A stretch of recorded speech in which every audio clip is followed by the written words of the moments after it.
Okay. So welcome everybody. We're really excited to start off our first talk and class of this Kartik immersion series. Just for a context, and most of you are probably here for our Monday introduction call, but this month we're really taking the opportunity to study the Srila Prabhupada's Krishna book and other Shastra and really go deeper into Krishna's pastimes during this wonderful month. And this week we had some readings on Damodara Lila, and we're very honored and really to have such an amazing, esteemed speaker with us. But before I introduce Her Grace Jagattarini Mataji, I wanted to just make a few practical announcements. I know we talked about at the end of our intro call if anyone had any problems with maybe their Sangha groups had less people, or if you missed the intro call and need to be filled in, we're going to hold about 5 to 10 minutes at the end of the class after the Q&A to discuss that. So please be sure to stay on the call after that. Yes, I want to introduce our wonderful speaker. This is Her Grace Jagattarini Mataji. She is a disciple of Srila Prabhupada and a very wonderful devotee. She's well known for her classes, her storytelling style, her talks at the Govardhan retreats and with the VIHE. She was part of our Vrindavan Yatra this past year and will be part of our upcoming Vrindavan Yatra. And I think every devotee who went on the Yatra really felt that they could connect with her and connect to Krishna's pastimes so nicely through her means of giving Krishna Katha. And so today we're very grateful that she could join us to speak on Damodara Lila and specifically the Damodara Ashtakam prayers that we chant every day in this month. So without further ado, I want to pass over the microphone to her and let her share some words on this Ashtakam. Thank you. Thank you. Thank you, Ram Govinda.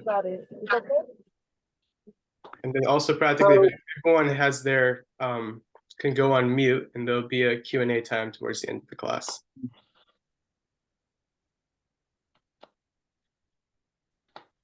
Okay. Begin? Yes, please. All right. Okay. So first thing I would like to say is that 7 o'clock in the morning is very different than 7 o'clock in the evening. Preparing to speak at 7 o'clock in the morning means that so many other activities that go on in the morning, particularly sadhana, have to be set aside in order to speak. And 7 o'clock in the evening, because we're doing programs at 7 o'clock in the evening here, has a different kind of challenge because you've had a full day. Perhaps you're stressed, or perhaps you're tired, perhaps you're bored. And with all these variables, to concentrate at 7 o'clock in the evening is a different kind of difficulty.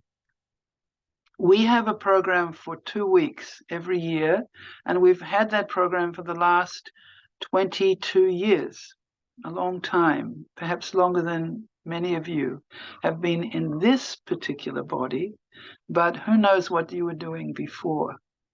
So what we do is we have some kirtan and we begin the program, and people slowly come in because they're coming from their workday life. And sometimes during kirtan, I would say it's very stressful. It's very stressful for me as a speaker, and it's very stressful for them as an audience to be able to shift your consciousness from what you're doing all day, your involvement in this, what we would call the real world, the pressures of it or the pleasures of it, to sit down and hear very eagerly, in the same way that you put a sponge in water and the sponge soaks up the water, to actually hear Krishna Katha, there's a challenge involved.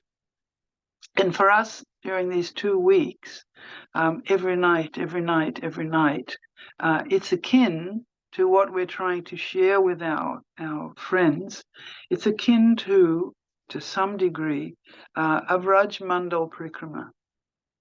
And a Brajmandal Prikrama is something that it's really impossible to duplicate, and it's really impossible to imagine unless you've done it. Because to do that particular offering, you say, okay, I'm putting aside a month. Now, how many of us can put aside a month? So we put aside 2 weeks. And I was telling one of the devotees who was present, because everyone's just strained by doing that, because we're all trying to get as much as we can into our day, into our week, and so on. So I was telling one of the devotees who was coming with her son, I said, just think that you're on a 2-week holiday. Now, if you're on a 2-week holiday, you put everything aside. You have to, because you're somewhere else. You're somewhere else. And being somewhere else, you don't have the responsibilities or the considerations that you have where you actually reside.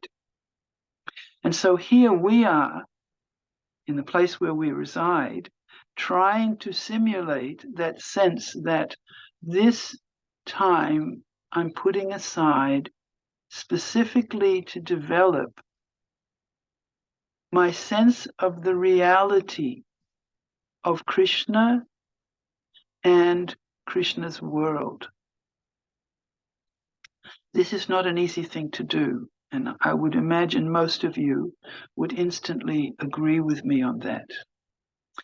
As I was preparing to speak to you with that in mind, I found a quote that I had kept somewhere that I guess it exemplifies the dilemma that we find ourselves in and the importance of continuing to try. This is from Srila Bhakti Siddhanta Saraswati, Srila Prabhupada's teacher, spiritual master. And he's speaking in the 1930s, a long time ago. And he says, this world is not our original abode. It is meant for certain purposes.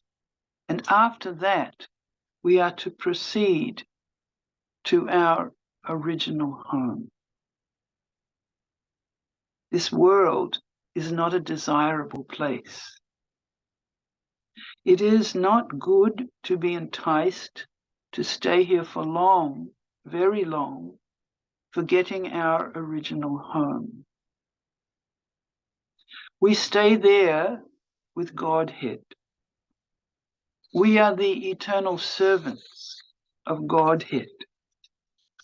And when we desire to lord it over, to dominate this universe in some way or another, we are allowed these facilities for some time, but they do not serve our eternal purpose. It would be better for us, he says, to seek for a place where we can find real peace. Here, we are liable to be always disturbed. Providence means destiny, you could say, or Krishna maybe, or just my karma. Providence wants to teach us that by these disturbances, through these disturbances, that this world is not meant for our eternal habitation, and that all real peace can be found in the other realm. Thus, being troubled, we would naturally like to go back to that original abode. So this is one way to look at the world. And it's not necessarily the way that we're educated in when we study, especially when we're young. We have our life ahead of us, and our parents, and we ourselves, and our teachers, they're all encouraging us. Be brave, step forward, do something with your life. Or else they're saying, You have to get married, so you're going to need an income, so you're going to need an economy base to your life. So therefore you have to do such and such and such and such and such and such. And we do need that. It's not that we don't need that. We do need that.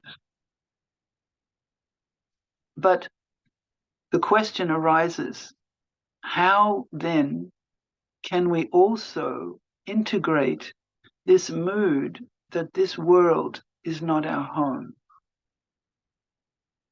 And how can we develop and strengthen our understanding and our experience of what is our home? Because those two things would have to be there. If I invited you all to come and live in Perth, Western Australia, where I live, I would first have to explain to you all the disadvantages of living where you're living now. And then I would have to make a hearty presentation on the wonderful aspects of living in Perth, Western Australia, right? You'd have to hear both. Why where I'm living now is not the best thing for me, and why where Mataji is saying why that is actually a much better proposal. So likewise, Srila Prabhupada is urging us forward in our devotional growth. He's telling us many, many times through the pages of the Bhagavatam, through his speaking, through those who have met him and are in themselves guiding the lives of others. And also we can see it with our personal experience. This world is liable to be a place where disturbance can occur at any moment. Wars can break out. People can die. There are car accidents, heart attacks, young people. There's so many little disturbances in life. Somebody argues with you. Somebody doesn't like the way you've done your work. Somebody feels that they should have the position that you have, and so they start trying to get in your way. There are so many disturbances in living here in this world that it makes like our happiness. We have moments of happiness, but they're never actually fully secure because anything can happen. And some people become cynical. Some people feel like, you know, if this is life, then let me just waste it because, you know, it's sort of no fun and there can't be really anybody caring for me, a God or anything, because this world is a horrible place. But those who are actually learned are telling us you're going in the wrong direction for your eternal happiness. Work your way through the forest of this world. Take your journey forward, but know that there's something somewhere extraordinarily beautiful that you're meant to end up in. And depending on how thoughtful you are, you could say, I might want to make that journey very quick, because why not? Or we might say, I'd like to make it step by step, gradual, see this, see that, and gradually come to my own conclusions.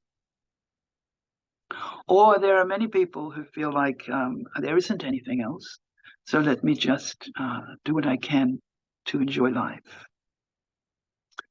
But Srila Prabhupada gives us insights into what is the importance of this particular month in our journey through the forest of life. And he explains to us that during this month, your spiritual activities that you perform, the results are going to be mega amplified. They're going to be amplified. There's huge bonuses connected to the Kartik month for any devotional offerings that you make. Now, I've done lots of Kartik months in my life, at least 50. And I would say that some of them have been profound. I've had deeply spiritual experiences. I've extended myself extraordinarily much and had huge rewards for those moments of sacrifice or dedication. And there have been Kartik months when I've gotten sick and I just lay in bed and I don't want to see anybody. I don't want to talk to anybody. I don't want to even chant the Damodar prayers. So I know that there's a gamut between a good Kartik, a strong Kartik, and an average Kartik where you're busy with things and your mind isn't quite there, and then an awful Kartik where you feel like, oh, I just wasted a lot of time. And so I have to encourage you that it's not actually ever a waste of time. It's never a waste of time to try to become closer to who you really are. It may be a waste of time to try to jump up high and reach something up in the air in the sky, but it's never a waste of time to struggle to try to come closer and closer and closer to who you really are. So my Kartik gift to you today is to share with you the Damodarastakam prayers. Again, I've chanted these prayers so many times, so they're of course memorized. And one day, all of you who don't now remember them will remember them because they just become part of a year. Here we go, and we chant them. And I remember the first time I chanted Damodar prayers was probably in 1974. And I didn't know what they were. They seemed elaborate. I didn't know why we were chanting them. I was just holding on to the page and sort of trying to follow the words. And it was annoying, actually. But then year after year after year, I became familiar with them. And then when I was living in Vrindavan, where I had the good fortune to live for around about 10 to 12 years. Now I look back and I think, I don't know how I did that because life is demanding so many other things of me than then. But at that time, it was a primary thing to me to try to go deeper into my sadhana, into my devotional activities. And so when Kartik came, I remember one Kartik picking up a book, a pamphlet, a small book that my husband had brought to my attention that was describing the meaning behind these Damodar prayers. And I was very eager to read it. And I did read it. And I underlined a few things. But most of it I couldn't enter. I couldn't understand. And I couldn't do very much with it. Nevertheless, it stayed with me. And that's why I encourage you to not become discouraged. If something you hear, something you read, something somebody shares with you is beyond, you know what they say, it's beyond your pay grade. You just hold it for a moment, and amazingly, it will have a deep impact on you later. So I read that, and it gave me a little insight into the depth of these Damodar prayers, but it was intellectual. Oh, okay, now I understand this, this, and this. It didn't come to a point of depth of assimilation. But this year, I again picked up the notes that I had taken so long ago, and I started to read them.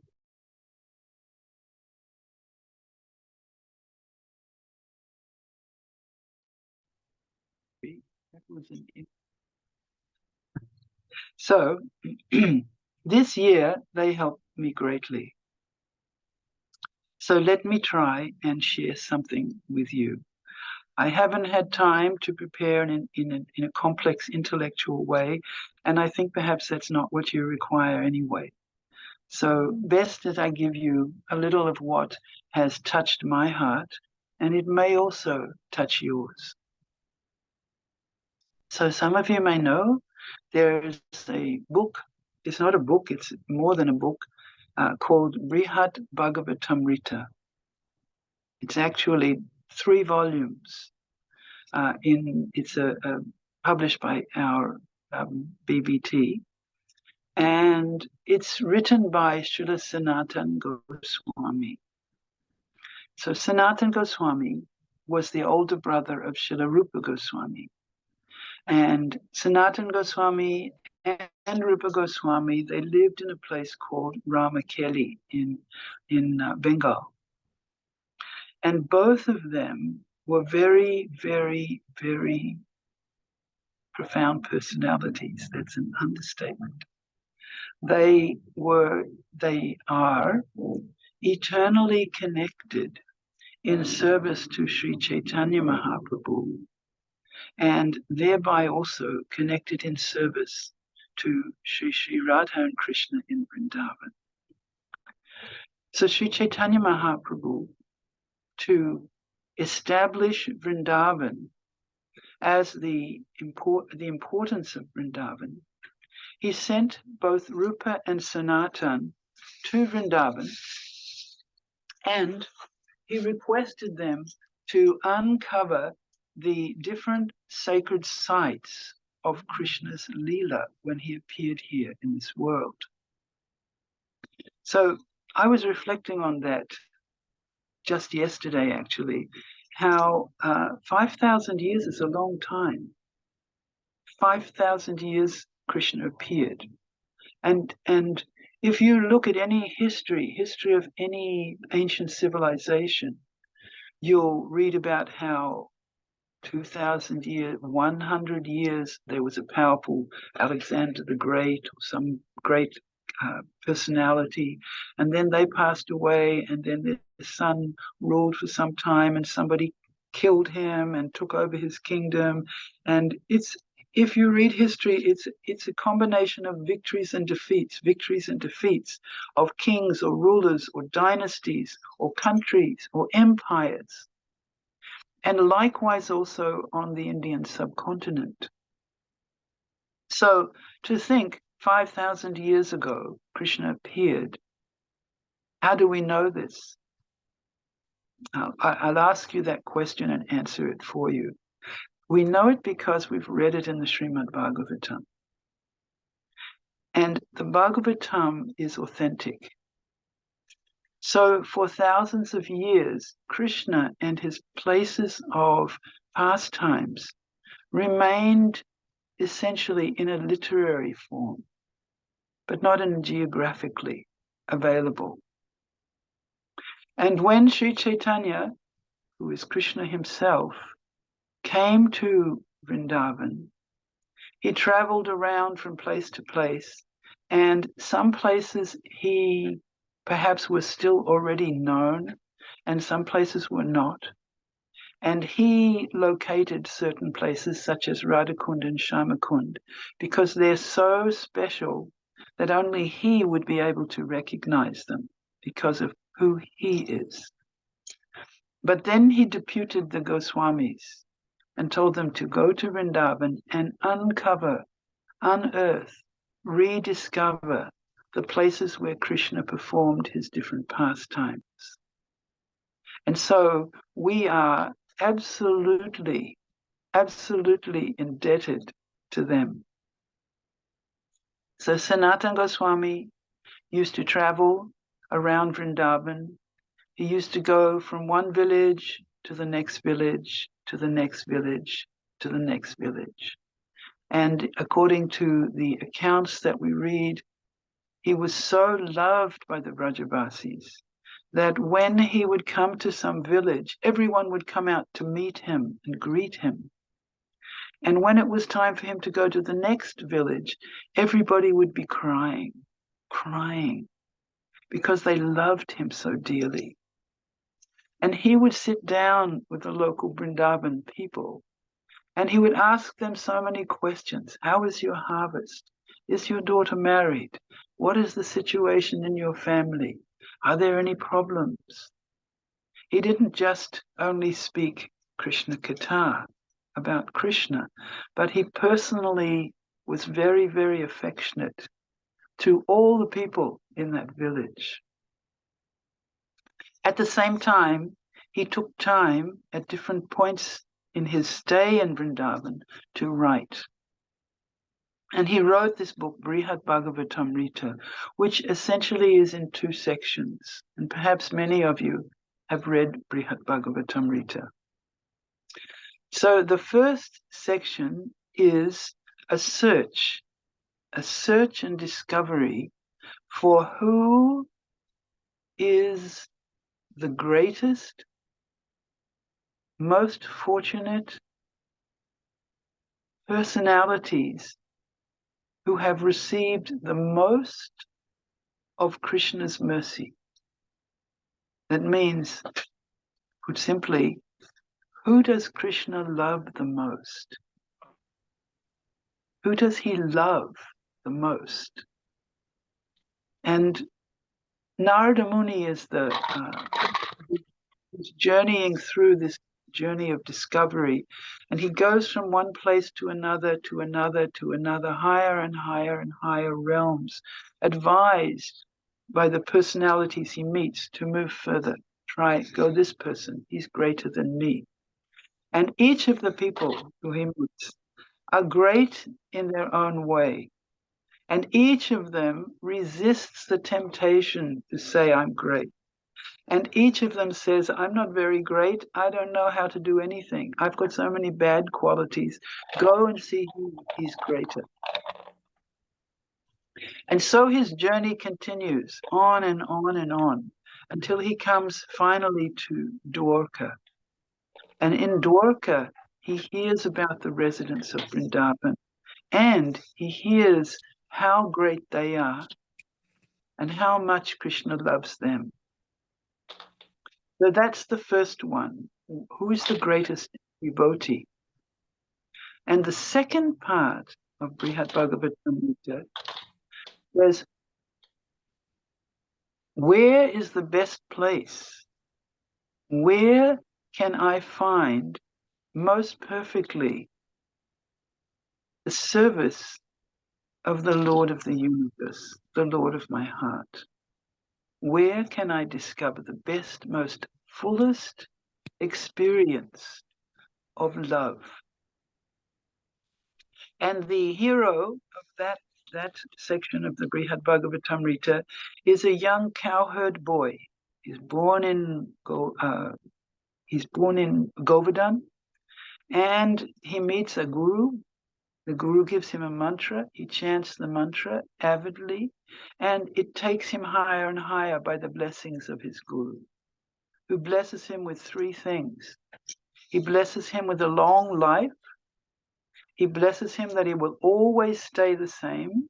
He won't change his sense of self, and that he will travel to see so many things by the power of his mantra. And so he does.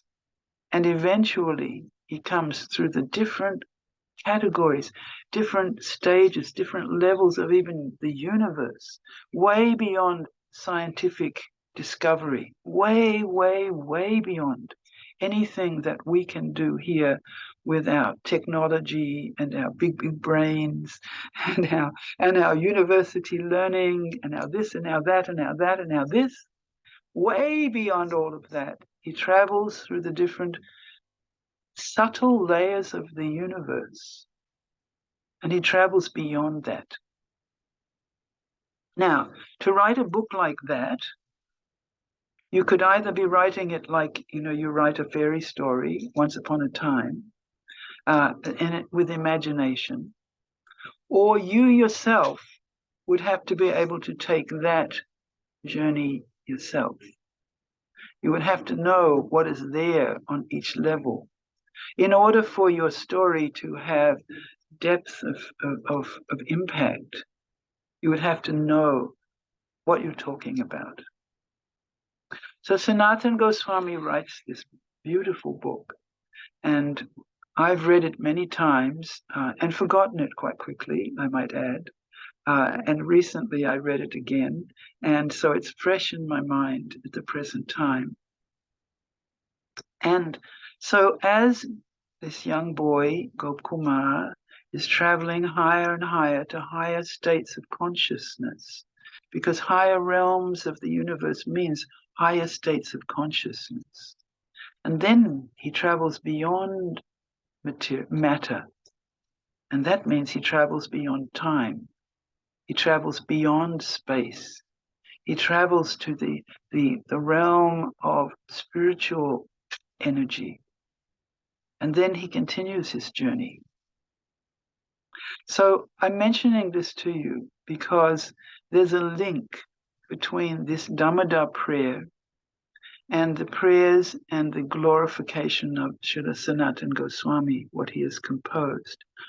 Or, I would put it another way, when Sanatana Goswami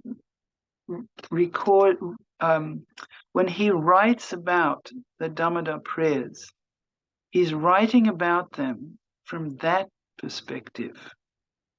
So he's giving us phenomenal insights into the journey of the soul, ultimately. I must say, I'm a watcher of different things on YouTube videos and so on. I try to keep them non-fiction as far as possible. And so I'm aware that there are so many different people and their opinions on what is soul, what is spirit, what is this, what is that. And Srila Bhaktisiddhanta Saraswati Thakur, he mentions that the Western culture, which is dominant in the world at the present time, mistakes the mind for the soul. This is their big defect in their presentations. And so you get people talking about spiritual subject matters, and if you look and examine with an objective eye, and with some knowledge gained from Srila Prabhupada's teaching of us, you'll realize that they're actually talking about subtler states of the mind and intellect, and they cannot, by themselves, actually reach an understanding of themselves as spiritual. That's because to actually understand that, even a little bit, any of us, that's a blessing. That's not something we did. And it's very important to remember that. It's not something that I did. It's a gift. And we, in Kartik month, that's what we should be praying for. I want to understand myself properly, better, at least a little bit. And I want to understand my relationship with Krishna, not in some esoteric, mystical way, but in a genuine, powerful way that is based on truth, and it moves me forward towards my home. So let us begin now. I'll explain a little bit about these verses of the Damodarastikam. So in the first verse, which I think many of us know, Namam Ishwaram Satchitananda Rupam. The first thing that is explained is that this is the attributes of the absolute truth. What does that mean? That means that Nama means I'm offering my obeisances, because to begin a prayer, you first offer our obeisances. Who are you offering your obeisances to?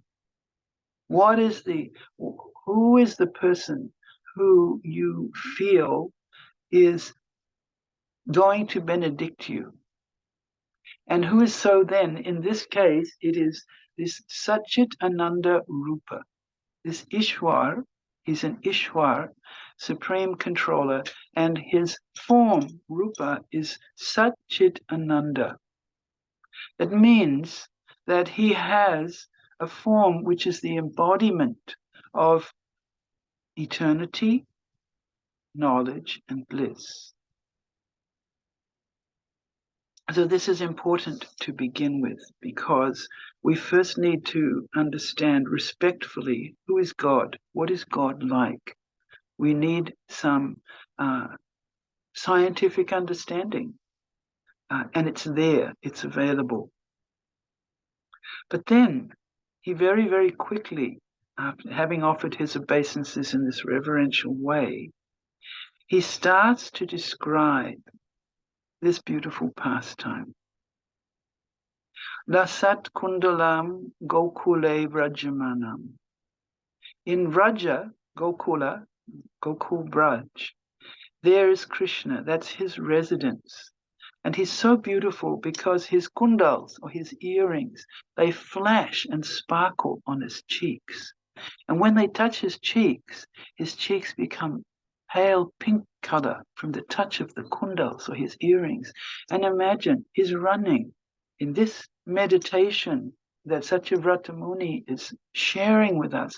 He's running, and you can imagine running, and his earrings are sparkling and tinkling and shimmering on his cheeks.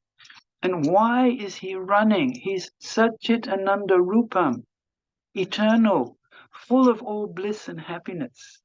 He's running because Yashoda Bioluka Dalava Manam. He's running because he has stolen butter, and his mother is chasing after him. He's the Satchitananda Rupam. He's the supreme personality. He's the one that's worshipped by all religions of this world. He's the one supreme master of everything. Nobody may recognize him, but he's the master of everything. And he's running from his mother in fear. This conception of God is extraordinary, and it's so important to treasure it instead of to become uncomfortable with it because we read so many things, so many places. He's running from his mother, but he has been caught from behind. She caught him. Do you know what that means? That means she ran faster than him. She ran faster than him. And Srila Prabhupada tells us that the impersonalist school, they say that we are all spirit, we are all one. There is no supreme spirit. Everything becomes one in spirit. And so you and I, we're God. But Srila Prabhupada, with a beautiful smile, will say, no, no, no. You can become more than God. You can control God. You can become the one who catches God from behind because you ran after him with greater speed. So here we're hearing about the beauty of Krishna's form. We're hearing about his Lila Vishesh, the characteristics of his Lila. And we're hearing about his family, which is unheard of in the concepts of God that reign in the Christian dominated culture. So then Mother Yasoda has caught him from behind. She very cautiously approached him because he was on the grinding mortar. And when he saw her coming, he jumped down and started to run. And she had a stick in her hand and she chased after him. And when he saw the stick in her hand, he started to cry. So next we hear this.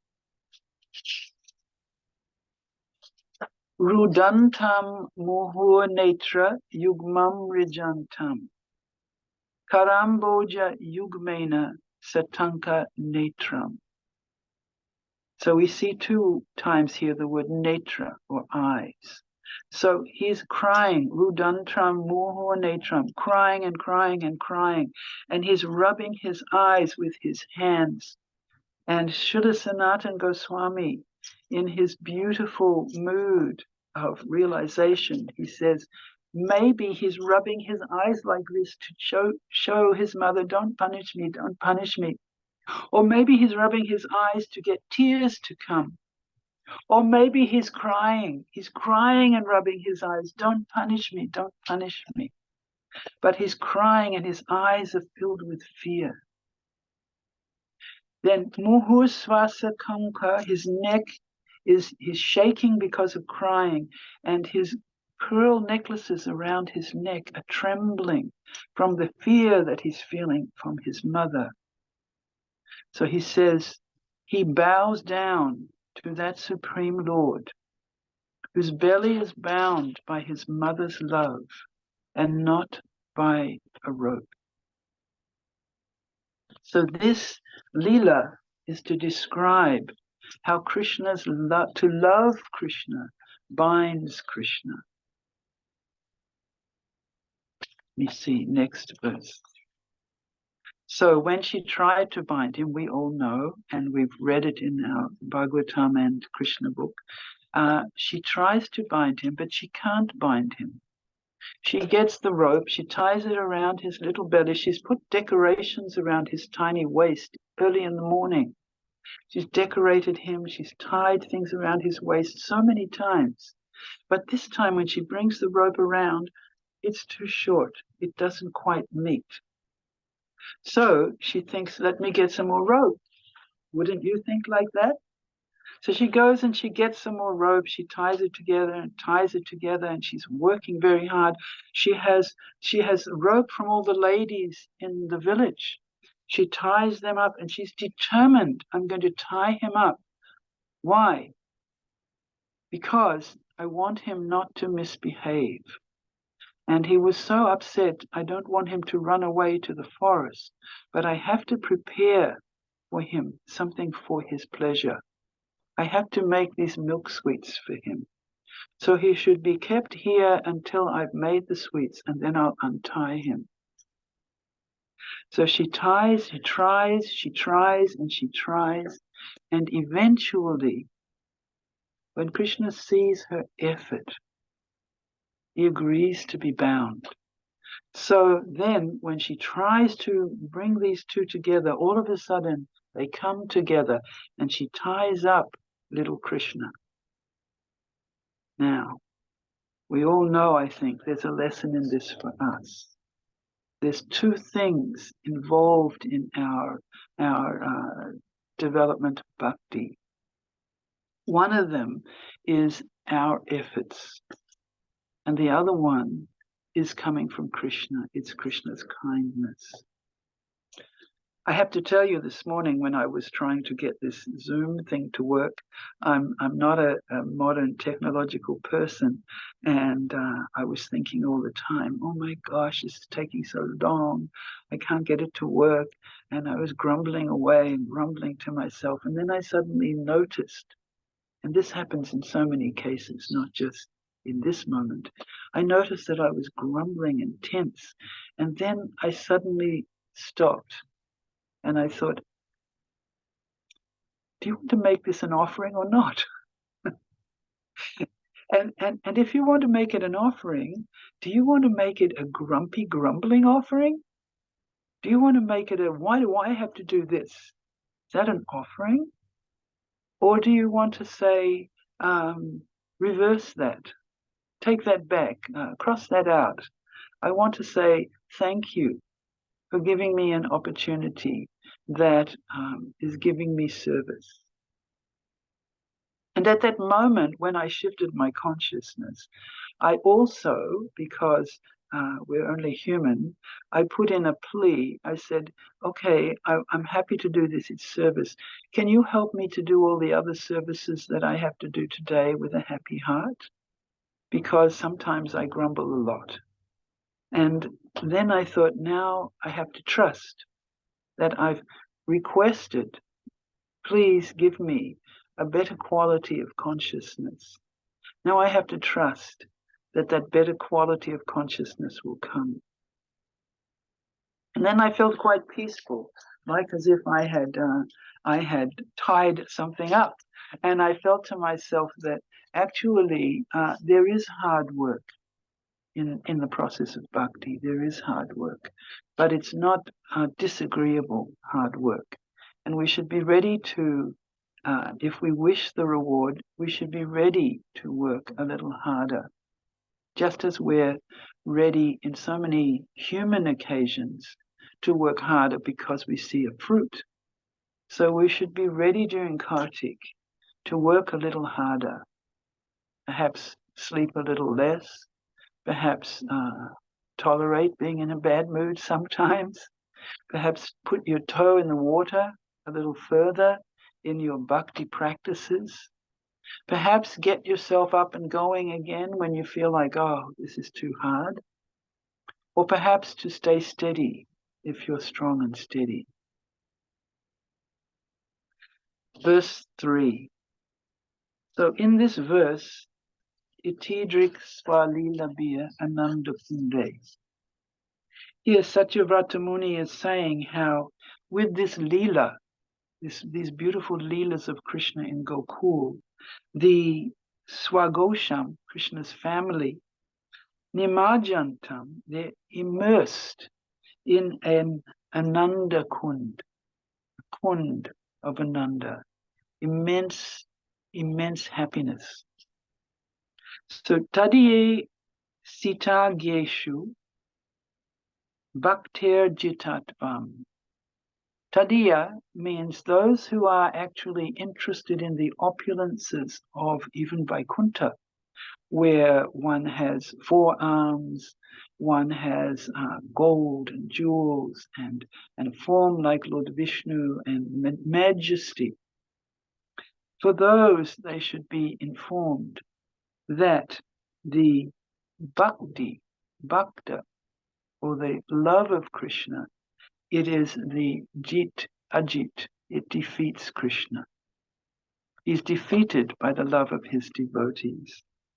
Puna prematastvam sadavriti vande, he says again, I offer hundreds and hundreds and hundreds of times my obeisances with love and devotion. So these three verses, they're describing the Lila that we're meditating upon, this Damodara Lila. And now Satyavrata Muni is starting to become even more serious. So the next verse, he's going to declare what he doesn't want first. And second, he's going to tell what he does want. And so he explains, first of all, that I know you can give me anything, any benediction you can give, but I don't want moksha. Varam deva moksha na. I don't want moksha. Moksha vadimva, nor do I want what's beyond moksha. So what is beyond moksha, or liberation, or being freed from all the suffering of life? What is beyond that? And that is, we hear from Sanatana Goswami the elevation of the different layers of consciousness. That is the spiritual realm of Vaikuntha, the majesty of Krishna's majestic feature. He says, I don't want that either. He says, I have only one desire. He says, Idam te vapur nata gopala balam, gopala balak, or Gopal in the form of a baby. I just want to see him. Sada me manas avirastam kimanyai. I have no other use for anything else. I just want that he would remain constantly in my heart. So for us, this is a prayer that we can relate to if we're in a particularly spiritually inspired mode. But I just want to remember in my heart Krishna. I want to remember those beautiful Leelas where Krishna is crawling in the dust of Vrindavan and his mother is chastising him and pulling his ear. I want that form of the Lord to be residing in my heart. But then he goes on further. He describes Krishna's beauty for us. Idam te mukham bojam adyanta nilir. His beautiful face, it's surrounded with dark curling hair. Pritam kuntalai snigdaratais chagopya. And it looks like a beautiful lotus, and it's kissed again and again by his mother. Muhus chumbitam bimba raktadaram me. I can see this vision of your lotus face in my heart with beautiful red bimba-like lips. Have any of you ever seen a bimba fruit? Bimba fruit is about this long and it's a bright red. It's the brightest red I've ever seen. It's like a stunningly beautiful bright red color. So he says, this vision of your face, may this vision always be forever in my heart. May I always be able to see your face. May I, in my heart, anytime I want, I see this vision of your beautiful face with your bimba fruit lips. And millions of other benedictions, anything else you want to give me, are of no benefit to me. So what he's thinking is, he's demonstrating how we can look for the Lord within our hearts as the best way to achieve him. So he's longing and longing to see him, but he's satisfied at this point to see him within. You could say, in a sense, he's longing to be able to meditate on Krishna's beauty. But in the next verse, he's come up a bit. And it's interesting because this next verse combines two things. On one side, it combines that he's becoming more and more unhappy. And on the other side, he's praying and praying and praying. But now I want to actually see you. So I can see someone in a picture. I can see somebody in my heart when I remember some loving exchange that I had with them. We all can do that. And sometimes we do it and sometimes we don't. But now he's come to a level beyond our comprehension. He's come to a level where he's saying simply, I want to see you. I want to see you. So this is coming higher and higher and higher from unconsciousness to reaching the outskirts of transcendental spiritual Vrindavan. And by singing these verses, chanting these mantras, we cannot have these feelings automatically, obviously. But by touching the feelings of these great acharyas, something happens to our heart. And I can assure you that it's true. I've been doing this, as I said, for a long time. And I don't say that with any kind of seeking credit, because anybody can do that. You just grow older and older and older every day. And all of you will grow older and older every day. But the concept that I chant these mantras in all different states of consciousness, I chant this astakam, is so rewarding. And that's what I would like to share with you. So now he's calling out. He's calling out to the Lord. He's calling out from an urgency. He's describing that he's drowning. Now, Have any of you ever been in an experience with somebody who's drowning? It's terrifying. I'm drowning, he says. I'm drowning in an ocean of sorrow. And I'm almost dead. This is his perception of his situation. And he's saying, please glance at me, look at me, and uplift me. Lift me out of this ocean of pain and enthuse me with life and accept me. Please accept me. I don't deserve what I'm asking for, but please accept me and become visible to my eyes. So in one sense, this is the culmination of the prayers. This is the most urgent of all the verses of Satyavrata Muni. And now he's also calling out and chanting Krishna's names. So let me go to the next and the last one.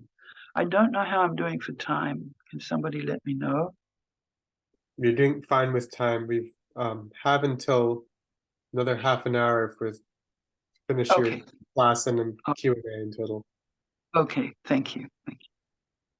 So then in the 7th verse, which is one of my favorites, and I'm going to be very honest with you here.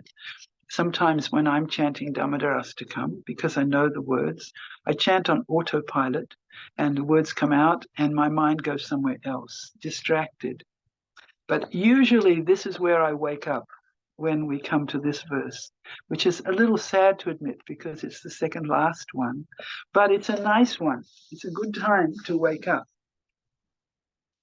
Kuveratmajo badha murtyaiva yadvat. Twaya mochito bhakti bhajo krito cha.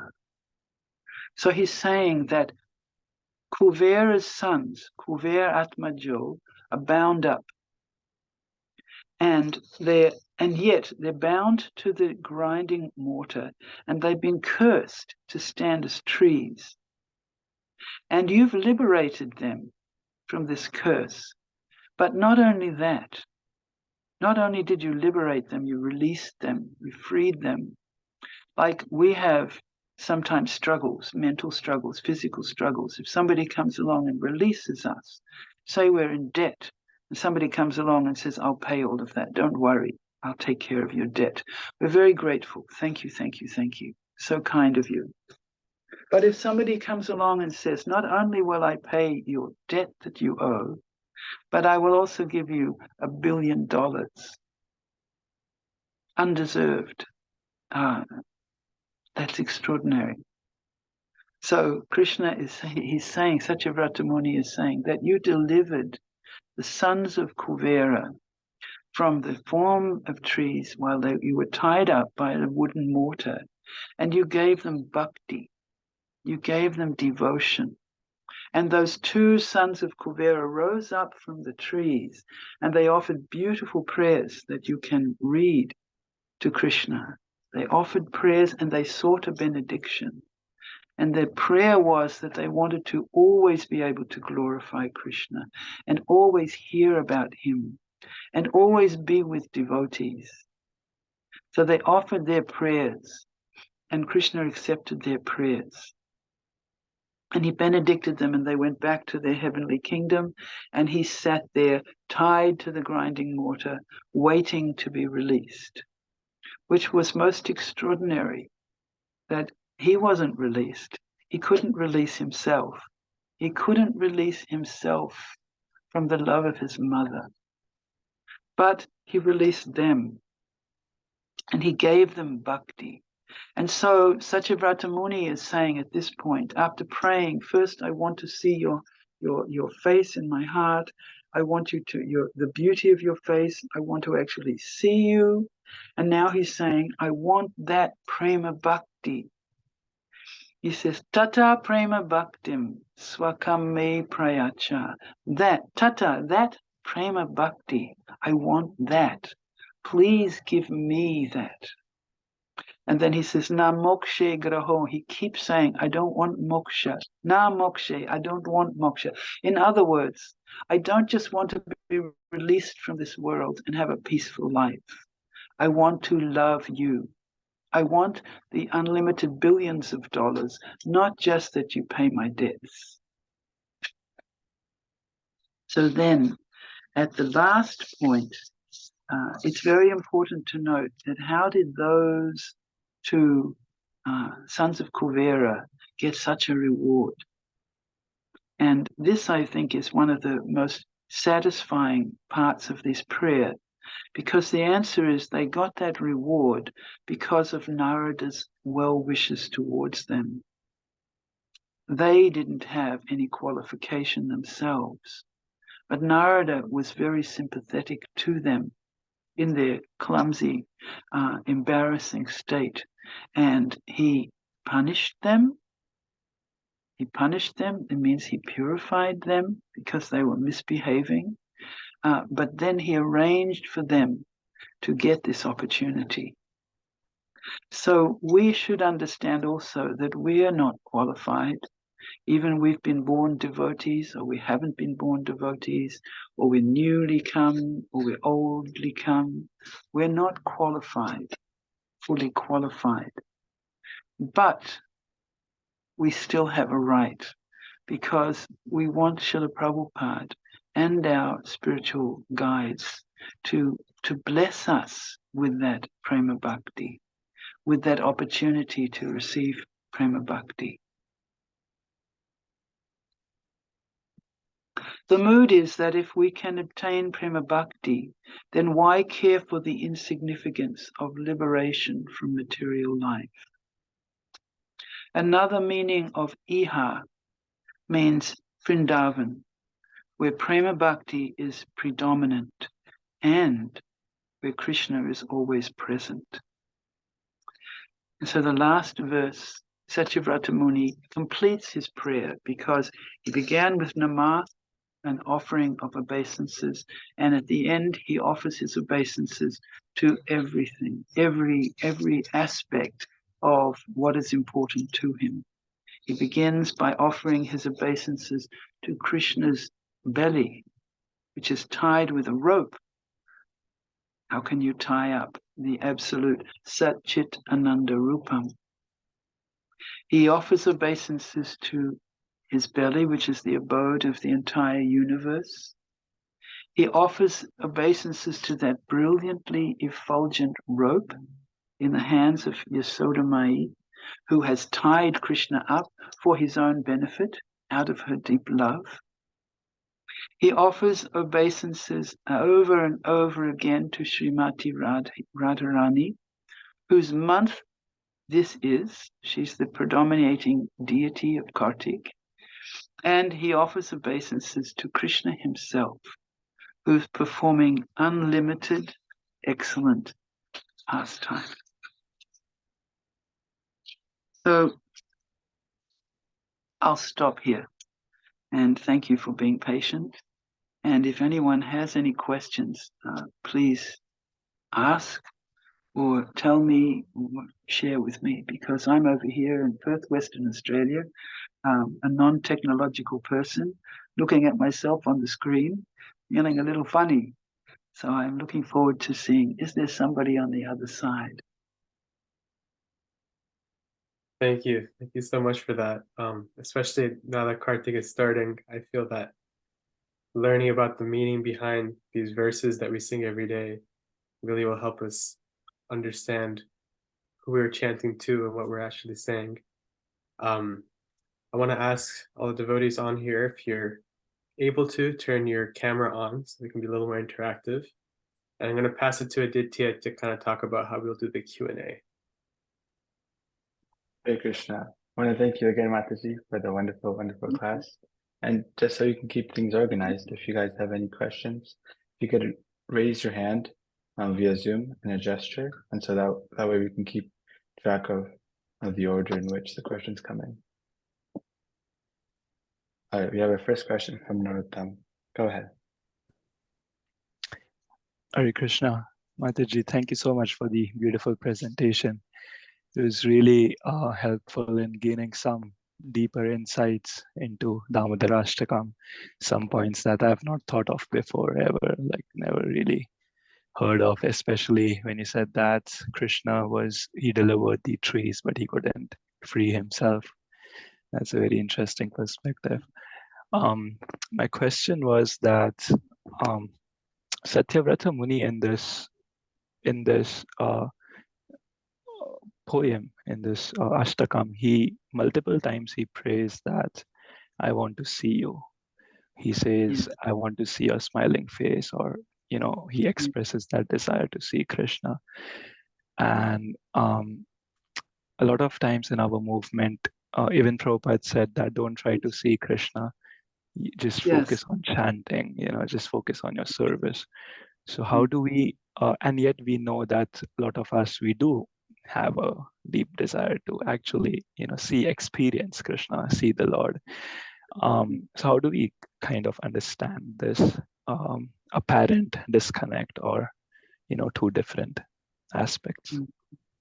That's a beautiful question. Thank you. Thank you. This would be probably the answer that comes to my mind, that when Srila Prabhupada says, don't try to see Krishna, this is also coming from Srila Bhakti Siddhanta Saraswati Thakur, which say, don't try to see Krishna, but act in such a way that Krishna will see you. So that's an instruction for a person who's beginning their journey of bhakti. If we start off with the idea that I want to see Krishna, I want to see Krishna, Krishna, where are you? The risk is that we'll be thinking, I want to see you, so you should show me you. And the I will be predominant. And when the I is predominant, there can't be that element of submission and love that's essential before one can see Krishna.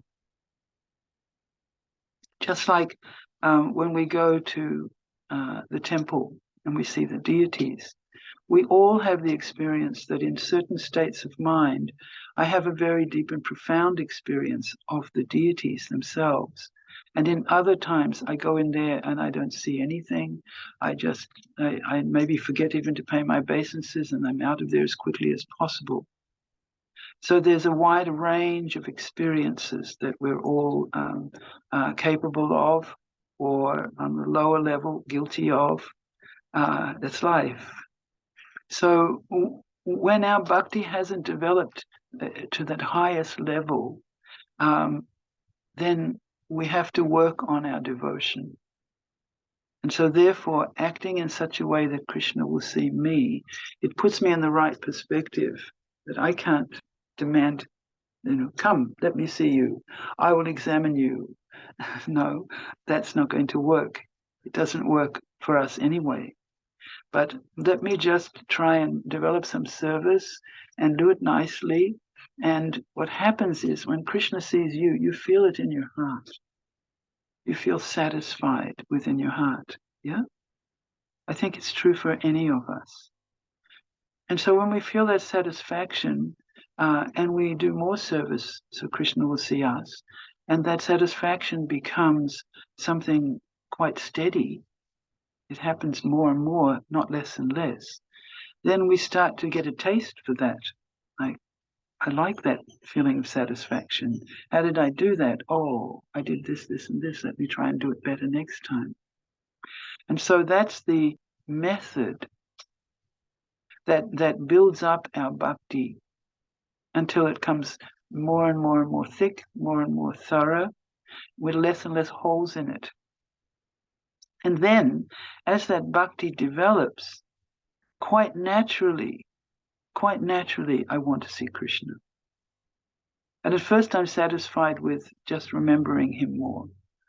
I'm remembering him more often. I'm forgetting him less. That would be the first step. I'm forgetting him less. Then I'm remembering him more. And then I want to turn my life more in that direction. I want to amplify that remembrance. I want to get rid of a few things that I don't need anymore. And I want to improve the quality of some of the things that I do. And then there comes a point where he's describing, where he's saying, I'm drowning in an ocean of sorrow. That's a very crucial point. That's a point when you realize that I can't do it. I can't do it on my own. I'm trying to do it, but I can't do it. And that's a stage that we often feel disheartened when we get to that point, and perhaps even turn back and say, if I can't do it, then why should I even bother? So there we have to be encouraged very strongly to know that's a step forward. It's counterintuitive. That's a step. If you have the right guidance, that's a step wherein now ask his help. And we think, well, how can I ask his help? He's Krishna and I'm just insignificant me. And the encouragement is, no, ask his help. So we ask his help and he reciprocates with that. And then when that reciprocation starts to be established, instead of feeling proud of ourselves and see, now I can do everything, I'm great, we feel more and more and more the opposite. We feel comforted and humble because we recognize I didn't do that. That was a gift. And then it's quite natural as that intensifies to want to meet that person who gifted me with the devotion that's now part of me and it wasn't before. So then first is to remember, then is to, as he's saying, like to meditate through a meditative state to see Krishna within. That's wonderful. But then he goes further than that. And Sanatana Goswami tells us also you can go further than that. You may not be in any of these states already, none of them. They might all sound extreme. But never mind, you can go further than that. You can actually get to a point through the process that Srila Prabhupada is giving us to act in such a way that he sees you. You can get to a point where you deeply want to be with him. And then what happens next? Well, Krishna, it's very important to realize this, that Krishna is simply responding to our desires. So some days I say, I want to make advancement, and I make some advancement. And the next day I say I want to turn left, and I turn left, and then I turn right. I do all sorts of things. So as my desire to see him becomes steady and then strong, he'll reciprocate with that. So that's different than the mindset in the beginning when I say, I want to see you. Show me you, and then I'll see if I want to serve you. If I like you, I will, and if I don't like you, I won't. Because you know who I am. I've got so many things on my plate. I'm a busy person. I'll just see if I can fit you in. Now it's completely different. Do you understand? So that's the transition that we're looking for in our Krishna consciousness. Do you have any more to say? No, that was wonderful. Thank you so much. Thank you. Hare Krishna.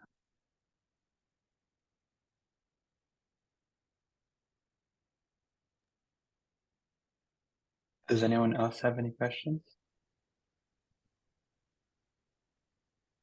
If not, I have one. Oh, it looks like there's one in the chat. Yeah. So I'm not sure if you can read it, but I can read it out loud, Mataji. Oh, please. It says, Please. yeah. So, Hare Krishna, Mataji. Thank you for the wonderful class. Hearing about the glories of these pure devotees, we know very well that their prayers are very sincere. But being a neophyte, how can we actually sincerely feel these prayers within our hearts when singing every day? How can we? Can you hear me? Because I got a call coming. Yes. Yeah, can you we hear can me? hear you perfectly fine. Yeah. So how can I actually have this mood every day? Mm-hmm. Well, we can't. I'm sorry to say, we can't just have it every day because life is there, and and so many other things are there as well. But what we can do is we can begin to appreciate the value of it. We can perform activities that remind us of it, such as our chanting, our reading, and so on. But I'll be very honest with you, for myself, there's a wide range of qualities between everyday and Kartik. Other priorities come up, emergencies come up, travel comes up, and so many things. So I think for myself, I've given up on trying to have a steady experience. I don't know if I ever had one to begin with, but instead I've taken to the idea that as soon as I remember that I'm not participating in a prayerful mood of devotion, ask for help. Ask for help. And I found it super effective. Not that it turns me into some kind of a great saint or something, but what it does do is it keeps me moving and creating a habit. And that habit is super essential to me. The habit is whenever something is, I'm aware that I'm not doing what I say I'm doing, what I think I want to be doing. I'm not focusing devotionally. I apologize briefly, because what can I do? I'm a conditioned soul. And then I pray for help. And I think I'd be authentic to say that I do that. To say that I consistently have the mood of these beautiful prayers. And that's an aspiration that I one day hope to achieve. I once read a Christian book by a very profound practitioner, and he explained that he tried his best to, whenever he could, to dedicate whatever he was doing as it's in love, to do it with love. And he said, whenever he caught himself not doing that he'd got distracted, he had a beautiful prayer, and I really like it. And when I remember it, I pray it. And he would say, without your help, this is the best I can do. Unless you help me, this is all I'm capable of. And it was a humble prayer. It wasn't a sort of a shrugging it off prayer. It was like, this is what I am. So I incorporated that kind of mood into my own ups and downs or struggles with life and sadhana and everything else. And it's helped me a lot. I hope that also helps you.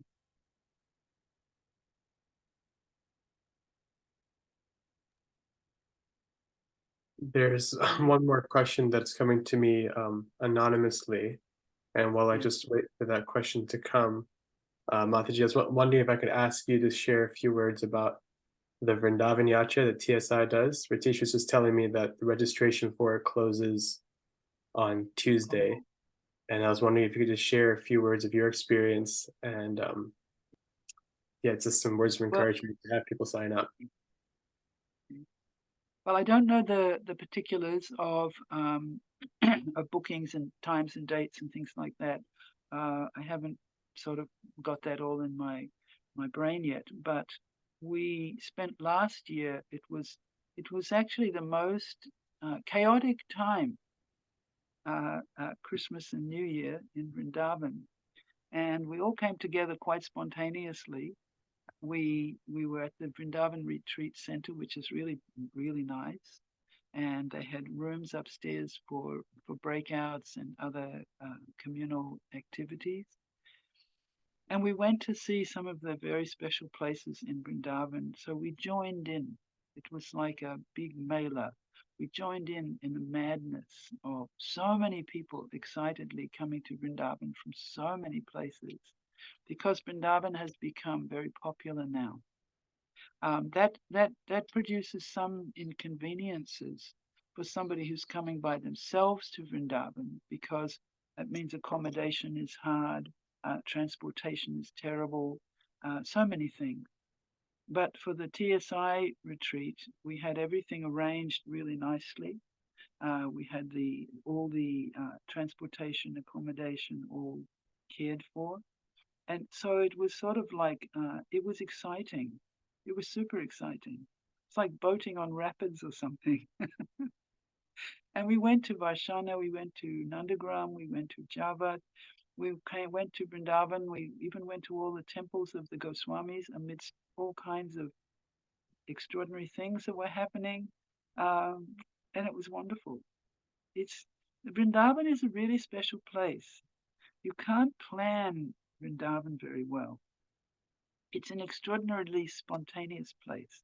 And when you go there, you may go there with all sorts of expectations, and they won't be like that. You'll find yourself instead being sort of moved from place to place by another energy. And it's super exciting. If you can just relax into it. If you feel like, no, this has to be here and that should be like that, then you might find some resistance. But if you go to Vrindavan and think, I just want to be nourished by the mercy of Vrindavan Dham, you'll have a wonderful experience. Is that enough? I think that's wonderful. That question came through, the anonymous question. So we have about 5 minutes left. Maybe this can be the last question, then I can wrap up after. Yes. The question is, with the example in the reading of a baby monkey holding onto its mother versus a kitten held by its mother, both have to have a great amount of trust in their parents, while the monkey also has to hold on.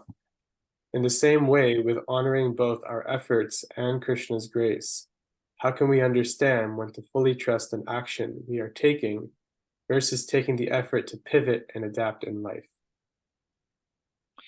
What was the last part? In the same way, with honoring both our efforts and Krishna's grace, how can we understand when to fully trust an action we are taking versus taking the effort to pivot and adapt in life? It's a beautiful question. It's a profound question, actually. Whoever asked that question is thoughtful. My answer would be, there is no formula, because it's like my husband I often heard him say to people, you have to balance in life, you have to balance. And they would look back at him like, what's the balance? And then he would explain, balance is always in motion. It's like riding a bicycle. That's the picture that comes to my mind in relation to this question also. When you're riding a bicycle, what happens is sometimes you're riding and it's clear what you should do. You're just riding. You could almost take your hands off the handlebars. And sometimes you've got to be very, very careful because you're going over some rocky ground and so on and so forth. And sometimes you might even fall off. So life is like that. So sometimes when we come to a point where it seems like we should do something extremely decisive, but there's also some uncertainty. At those times, you have to go a bit slower and you have to go carefully forward. And there's not a sort of a formula that, okay, I put that in place and now I know what to do. It's a dynamics that, is this a place that I slow down? Is this a place that I should be decisive? Now, for me personally, those are really good questions to ask in praying, because that's a large part of what I try and do to keep my Krishna consciousness strong and moving forward. And in praying, people will say to me oftentimes, well, I don't get an answer. And I would say, then ask for an answer. Because sometimes everything is in the timing. It's like if you're thinking, should I go for this job or not? And the job is offered. And then you're thinking, well, now I need to pray. Is this the right job for me? How do I ask? How do I know? Because, see, for us now, whilst we're here in the world of matter, our guidance has to come also from Krishna from within. He's co-piloting with us. And of course, we have to confirm that with guidance from Vaishnavas or Guru from without, but we have access to this powerful guidance from within. And it's friendly. It's not, what would I say? It's not distant. It's very close. So I try to go there a lot. What should I do? I don't know. How am I going to know? Please give me some indication. And very often, some practical something happens that makes it clear, yay or nay. Sometimes it may take time. Like if there's something we really want and it appears to be available and we really want to go for it and we really feel decisively about it, but others around us might say, I don't know if that's a good idea. And I'm struggling with, is it a good idea or not? I want to do it. Can it work? Then sometimes you have to go through a longer process of decision making on whether that is actually going to work for us. And sometimes you have to make a decision immediately. But I always go back to that as my source of understanding what Krishna wants. I ask him. I'm not saying that he speaks to me and I hear a voice, but I'm saying that I look around me for timing. All my technology is telling me to finish here soon. I look around me for some clue. And I ask, I try to keep my heart as open as possible. And it's not always possible. So if it's not possible for you, I know it's not always possible. But when I do that, I get the best result.